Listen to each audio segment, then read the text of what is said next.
श्री सद्गुरुदेव परमात्मने नमः। श्री रामचंद्राय नमः। हमारे लोगों के मन में कभी कभी ऐसा प्रश्न उठ जाता है, हम पूछते हैं अपने आप से, क्या भगवान है? तो श्री गुरुदेव ने कहा है ये बात कुछ प्रमाणों सहित उन्होंने बताया कि भगवान है। कैसे माना जाए? तो ये पहले सोचिए कि अनईश्वरवादी जो ईश्वर है ही नहीं ऐसा मानने को उत्सुक रहते हैं, वो कैसे सोचते हैं? ये बताते हैं गुरुदेव। जगत का कर्ता कोई नहीं है या आत्मा नहीं है, और जितने दिन में इस पृथ्वी पर आहार विहार भोग विलास कर लूं उतने ही दिन मेरे हैं, और उसके पश्चात ये मेरा देह तो पंच महाभूतों में मिल जाएगा। तब फिर मैं जैसा कुछ भी साथ में रहने वाला नहीं है।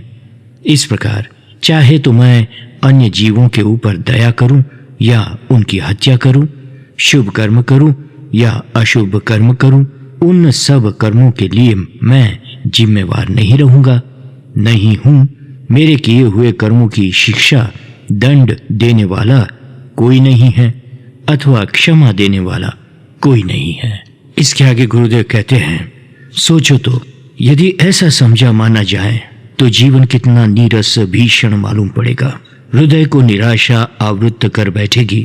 सही में नास्तिक का जीवन भीषण यंत्रमय होता है। कई तार्किक प्रथम तो ईश्वर या आत्मा के बारे में संदेह रखते हैं, परंतु अंतिम क्षण पर परलोक का स्मरण करते हुए ईश्वर का स्मरण करने लग जाते हैं।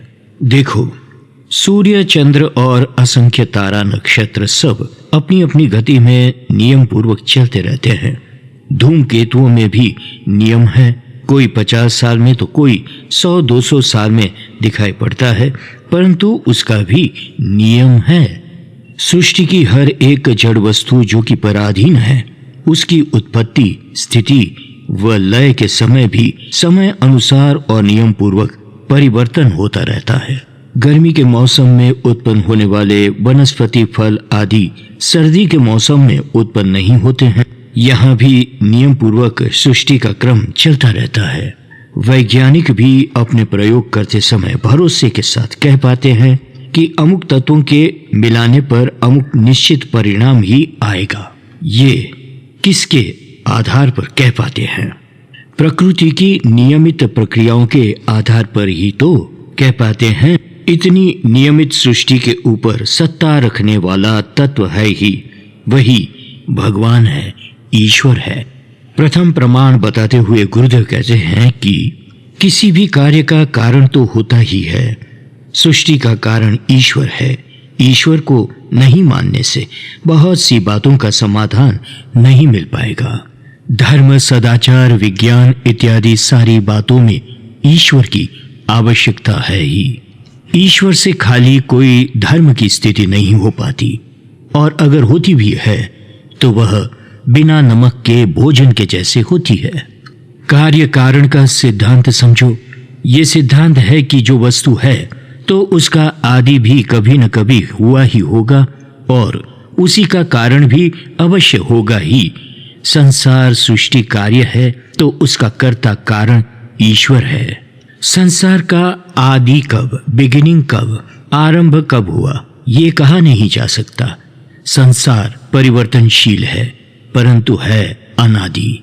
यदि ऐसा कहा जाए कि संसार तत्व जो परमाणु है, उसी परमाणु के समूह से पृथ्वी, सूर्य आदि बन गए हैं, तो इसमें शंका ये है कि जिस परमाणु की स्थिति को किसी ने देखा भी नहीं है, उसकी सिद्धि किस प्रकार हो गई? फिर दूसरी शंका ये भी है कि अगर परमाणु की स्थिति को बिना देखे भी मान ली गई है, तब फिर उसी तरह ईश्वर को भी सृष्टि के सर्जक क्यों नहीं माना जाए? अगर मान लिया जावे कि परमाणु एकत्रित हो गए और सृष्टि बन गई है, तो शंका ये है कि केवल एकत्रित हो जाने से ही क्या इतनी विचित्र कि जिसके सर्व पदार्थ बुद्धिमत्ता व सुप्रबंध को सूचित करने वाला है, ये सब किस प्रकार बन गए? यदि परमाणुओं के आकस्मिक एकत्रित हो जाने से ही सृष्टि हो गई हो, तो इतना सुप्रबंध किस प्रकार हो पाया है? इस तरह सोचने पर सृष्टि के बुद्धिमान कर्ता की आवश्यकता को स्वीकार करना पड़ेगा। इसी प्रकार कर्ता और परमाणु वे दो तत्व, दो चीज हो गई, परंतु कर्ता या विज्ञान का सिद्धांत ये है कि एक से ही कार्य हो जाता हो तो फिर दो मानना निरर्थक है। जिस कर्ता ने ये सृष्टि बनाई है उसमें परमाणु बनाने की शक्ति नहीं हो सकती है क्या? कितना निश्चित नियोजन व प्रबंधन है ये तो देखो। पृथ्वी, सूर्य, चंद्र इत्यादि की आकर्षण शक्ति हमेशा एक नियोजन के अनुरूप नियमित रहती है। दूसरा प्रमाण बताते हैं गुरुदेव, तो सुनिए। पदार्थ मात्र में निश्चित रसों की मात्रा भी निश्चित ही रहती है। जिस प्रकार पानी के संयोजन में निश्चित मात्राओं में परमाणु का संयोजन रहता है और उसी से पानी उत्पन्न होता है।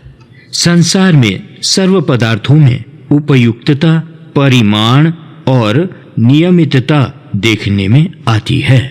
इतने सुप्रबंध का ही परिणाम है कि हमें हवा, पानी, गर्मी, बिजली इत्यादि प्राकृतिक पदार्थ का गुणधर्म जान पाए हैं। इतना सुंदर नियोजन है तो इसका नियोजक भी कितना बुद्धिमान होगा। बिना ज्ञान पूर्ण बुद्धि के इतना सुंदर सम्यक पदार्थों का निर्माण व नियोजन होना असंभव है।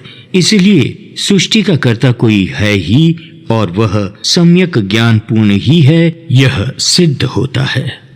इसके ऊपर तर्कवादी का तर्क ये है कि जो नियमों के अनुकूल सृष्टि के पदार्थ नियमित व नियंत्रित रह रहे हैं, उन नियमों के साथ ईश्वर का कोई संबंध नहीं है। प्रकृति और प्रकृति के नियम ही सृष्टि करता है। अत्यंत ही सूक्ष्म वस्तु का नियमित नियम पूर्ण विकास ही सृष्टि है।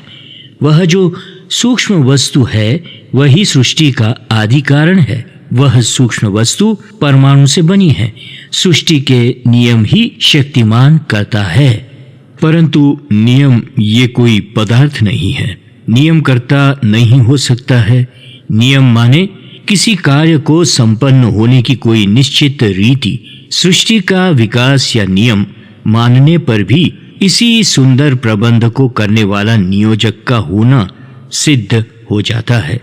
जो सूक्ष्म वस्तु का विकास ही यह सृष्टि है, उसी वस्तु का इतना प्रभाव बनाने वाले कोई पुरुष विशेष, तत्व विशेष अवश्य है और वह अत्यंत बुद्धिमान है, ज्ञानपूर्ण है। अन्यथा एक साधारण सामान्य वस्तु में इतनी शक्ति कहाँ से आ गई है जो विकसित होती हुई इतनी विशाल सृष्टि बन गई है।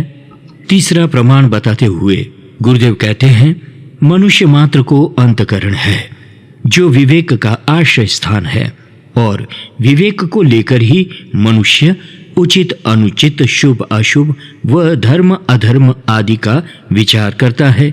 चाहे कैसा भी मनुष्य होगा, पढ़ा लिखा या अनपढ़, कभी न कभी उसके जीवन में सार असार का विचार जागृत हो ही जाता है और वह जरूर सोचता है कि क्या करना चाहिए और क्या नहीं करना चाहिए। इसी प्रकार अपने कर्म वो विचारों के बारे में जिन मापदंडों को लेकर सोचता है, वे उसके अंतःकरण में जागृत कर देने वाला जो तत्व है, वह निश्चित ही महान, ज्ञानपूर्ण, धर्मपूर्ण है, धार्मिक है। धर्म अधर्म, शुभ अशुभ या सार असार का ज्ञान उसी ज्ञान पूर्ण तत्व के बनाए हुए नियमों के अनुसार मनुष्य के अंतःकरण में जागृत हो जाता है। और तर्कवादी शंका करेंगे कि सृष्टि में दुख है, कुरूप है, हिंसा है। इसी से लगता है कि सृष्टिकर्ता पूर्ण बुद्धिमान, दयालु या न्यायपूर्ण नहीं है। इसका उत्तर है कि जिस कार्य से दुख होता है उसी से यह समझ में आता है कि दुख होने पर जिस कार्य के परिणाम में दुख हुआ है वो ठीक नहीं है या सृष्टि के नियम के विरुद्ध है, इसलिए वह कार्य करने योग्य नहीं है। इस प्रकार दुख रूपी परिणाम देकर ईश्वर हमें सूचित करते हैं कि जिस कार्य से दुख हुआ है वो मत करो, इसमें तुम्हारा हित नहीं है, इसे समझे। इस प्रकार दुख भी ईश्वर का दूत है, वह हमें सत् कार्य करने की प्रेरणा देता है। इस प्रकार दुख भी इस सृष्टि में सुंदर प्रयोजन है। भगवान के होने का चौथा प्रमाण बताते हैं सद्गुरुदेव, सुनिए। मनुष्य के अंतकरण में सूक्ष्म अति सूक्ष्म रूप में पूर्णता का विचार विद्यमान रहता है। पूर्णता का विचार अपने आप सहज स्वभाव से उदय होता है। पूर्णता एक स्थिति है और उसी का आधार ईश्वर ही है। देखो, हम उच्छ्वास के द्वारा जो अनिष्टकारी कार्बन गैस बाहर निकालते हैं, वो गैस जड़ जीव उद्भिज गणों के लिए वायु रूप जीवन का काम देते हैं। उनमें से निकला हुआ ऑक्सीजन वायु चेतन जीवों के जीवन वायु का काम देते हैं। इस प्रकार चेतन प्राणी के साथ उद्भिज गणों का पारस्परिक लेन देन का नियम निश्चित रूप से रखकर भगवान समस्त जीवों का निर्वाह पालन पोषण कर रहे हैं। ईश्वर की कुशलता कितनी ज्ञानपूर्ण व विज्ञानपूर्ण है। सदाचार के बारे में ईश्वर के बदले समाज या शक्ति को माना या कहा जाता है, परंतु मनुष्य कई ऐसे अशुभ अशोभनीय प्रवृत्ति करता दिखाई पड़ता है, तब समझ में आता है कि मनुष्य को समाज या प्रकृति का कोई डर नहीं है, भय नहीं है। मनुष्य को दंड भी चाहिए, वात्सल्य व करुणा भी चाहिए। तो दंड, वात्सल्य, रक्षा, करुणा, सहारा इत्यादि सम्यक प्रकार से देने की सामर्थ्य न तो समाज में है न प्रकृति में। ईश्वर के अतिरिक्त सम्यक करुणा, सम्यक दंड विधान को जानने वाला कोई नहीं है। जिसने इतनी विशाल विश्व का सर्जन किया है कि अभी तक विश्व का पूरा पता भी नहीं लग पाया है, और इसमें बहुत सी ऐसी बातें, बिनाएं या वस्तुएं हैं कि जिनको मनुष्य समझ नहीं पाया है, तब उनके सर्जन के बारे में प्रमाण पूछना मनुष्य का केवल तर्क ही है।